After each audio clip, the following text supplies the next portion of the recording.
Hello and welcome to Midtone Reviews. Today I'm going to be reviewing the new Flying Lotus album, Flamagra. So if you didn't know Flying Lotus already, he's a very influential producer, an electronic sort of person that has been doing this sort of thing for about 10 years now, and yeah, he's very influential. He does influence a lot of different people. There's a lot of different people that have featured on this album as well.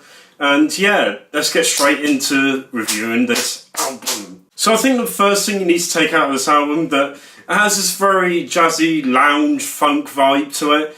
It feels a lot sort of free flow to it, and yeah, it sounds really good, and a lot of the tracks flow in really well together because of it. Even if there's like a change of beat, a change of tempo, this still keeps going on with this really nice flow to this album. You can still tell it's a Flying Lotus album, even though there is a more jazzy funk vibe to this album. He still keeps his own style to it, and it sounds really good that he keeps his own vibe. A lot of the features on this album are really good, they're really strong. You can tell that the artist that has been featured on there has added a lot of influence. I really liked More, which is the Anderson .Paak feature in this album.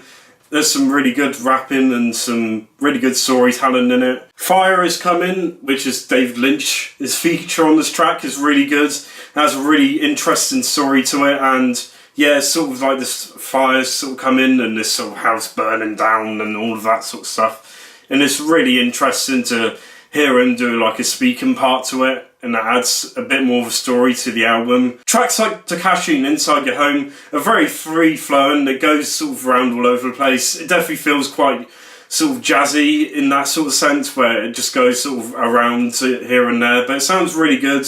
It sounds like the track is flowing from side to side, and it's really nice, these two tracks. And yeah, there's a lot of other tracks on this album that do that, but these two are probably the most that probably do that sort of thing. And the drum beats on this album are really good. They sound really nice and crisp. They're quite complex drum beats and drum tracks and that are being played, but it all sort of flows in well together and it keeps the time really well.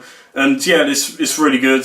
One of the things I will say about this album, it is over an hour long. It's a very long album, which I did find from time to time getting a bit bored of it. Not saying it's a terrible album, it is a really good album, but I think it does put it down a little bit because there's a few filler tracks, which is sort of his solo sort of stuff, which are only like a minute and a half, which he could have actually sort of taken out, but he didn't. He kept a lot of them in. I wouldn't have minded if there was like one or two tracks like that, but the time of the album could have definitely been cut down. Talking about solo tracks, there are some really good ones, sort of like more lengthy ones.